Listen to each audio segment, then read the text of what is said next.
In the aftermath of a disaster, the spirit of community often shines its brightest. Neighbors help neighbors. Strangers lend a hand to those in need, but sadly, it's also a time when scam artists and unscrupulous individuals see an opportunity to prey on those who are most vulnerable. They often swoop in, using high-pressure tactics and making promises they have no intention of keeping. You see, folks, when you're dealing with the shock and trauma of a disaster, it's easy to let your guard down.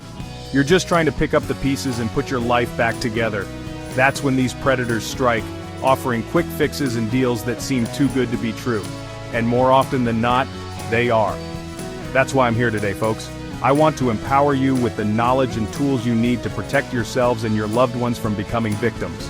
We're going to expose the common scams that surface after disasters and give you practical tips on how to spot them. Remember, knowledge is power. One of the most common scams we see in the aftermath of a disaster involves fraudulent contractors. These are individuals who pose as licensed and insured professionals, ready to repair your damaged homes and businesses. They often show up unannounced, going door to door in hard-hit neighborhoods, preying on homeowners who are desperate to rebuild. They might tell you they're offering a once-in-a-lifetime deal or that they can start the work immediately, but these are often red flags. They might even use high-pressure tactics, trying to get you to sign a contract on the spot without giving you time to think it through. Here's the thing. Folks, legitimate contractors understand that you need time to process and make informed decisions. They won't pressure you into signing anything without giving you a chance to review the contract thoroughly and ask questions. And they certainly won't demand a large sum of money up front. That's another red flag to watch out for. Contractors who demand a significant upfront payment before they lift a finger. They might claim it's for materials or labor, but it could be a way for them to take your money and run. And speaking of money, be wary of contractors who only accept cash payments. This is a huge red flag. Legitimate businesses will offer you multiple payment options and provide you with a detailed receipt. Now I know what you're thinking. How can I protect myself from these con artists? Well, the first and most important step is to verify the contractor's license. Don't just take their word for it. Ask to see their license and then verify it with the contractor's state license board. You can easily do this online or by calling them directly. It only takes a few minutes, but it could save you thousands of dollars and a whole lot of heartache.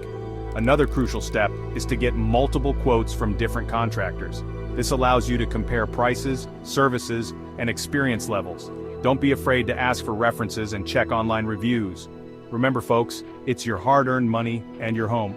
Take your time, do your research, and don't be afraid to say no if something doesn't feel right. I've been reporting on these kinds of scams for years, and I can't stress enough how important it is to be vigilant.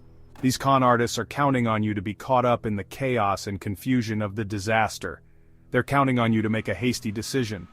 Don't let them win. Take a deep breath. Trust your instincts, and remember, if it sounds too good to be true, it probably is. We'll be right back with more tips on how to avoid scams after a disaster. Stay with us. Now, let's talk about insurance. After a disaster, dealing with insurance claims can be a complex and overwhelming process. And unfortunately, this is another area where scammers often try to take advantage of people when they're at their most vulnerable. One common scam involves individuals posing as public adjusters. Now, public adjusters are licensed professionals who can help you file and negotiate insurance claims. They work for you, not the insurance company. However, there are also unscrupulous individuals who may try to pass themselves off as legitimate public adjusters, hoping to cash in on your misfortune. These scam artists may approach you, claiming they can get you a bigger settlement or speed up the claims process. They may even pressure you into signing a contract that gives them a large percentage of your insurance payout. So how can you protect yourself? First and foremost, always verify the credentials of anyone claiming to be a public adjuster.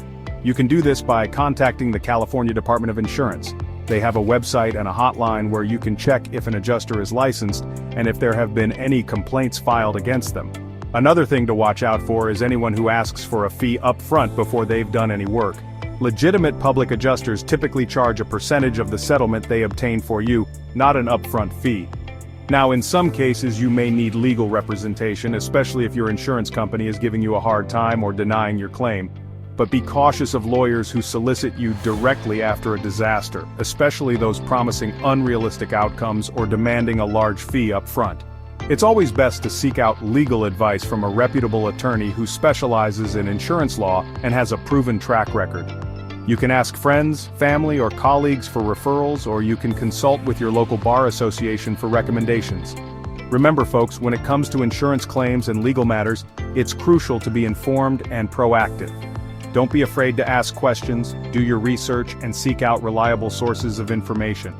The California Department of Insurance has a wealth of resources available on their website, including tips on filing claims, understanding your rights, and avoiding scams. And remember, if you have any doubts or concerns, don't hesitate to reach out to your insurance company or a trusted professional for guidance.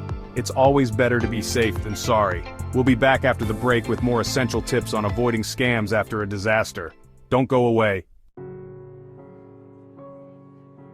Chapter 3. In the wake of a disaster, the generosity and compassion of people around the world shine through. Donations pour in, volunteers flock to affected areas, and communities come together to support one another.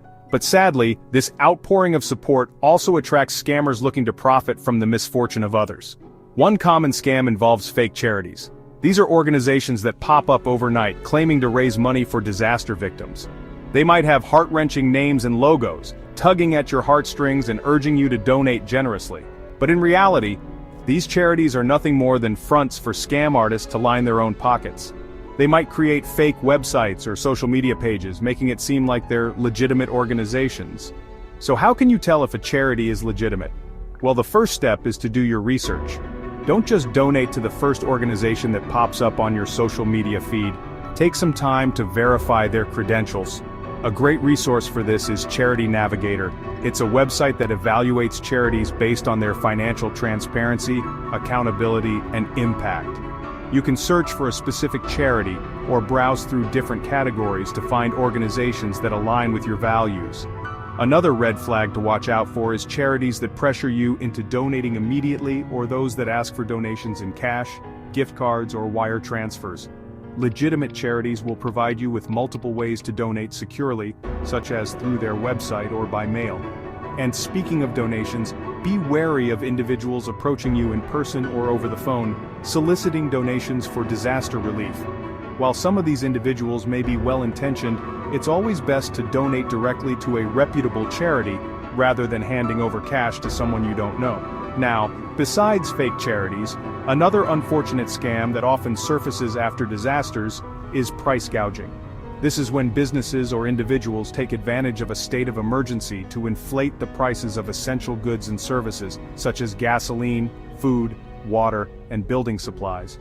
Price gouging is illegal, and it's crucial to report it if you encounter it.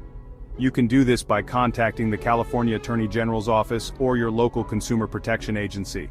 They have dedicated hotlines and online reporting tools to address these issues. Remember folks, in the aftermath of a disaster, it's more important than ever to be vigilant and protect yourself from scams. By doing your research, asking questions, and reporting any suspicious activity, you can help create a safer and more compassionate environment for everyone.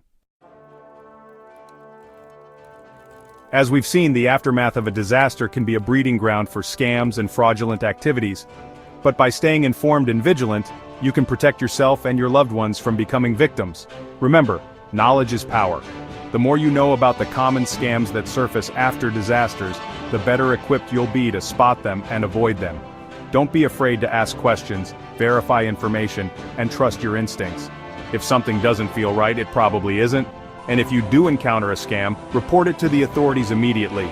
Your actions could help prevent others from falling prey to these unscrupulous individuals. Remember folks, we're all in this together. By looking out for one another and spreading awareness about these scams, we can create a safer and more resilient community.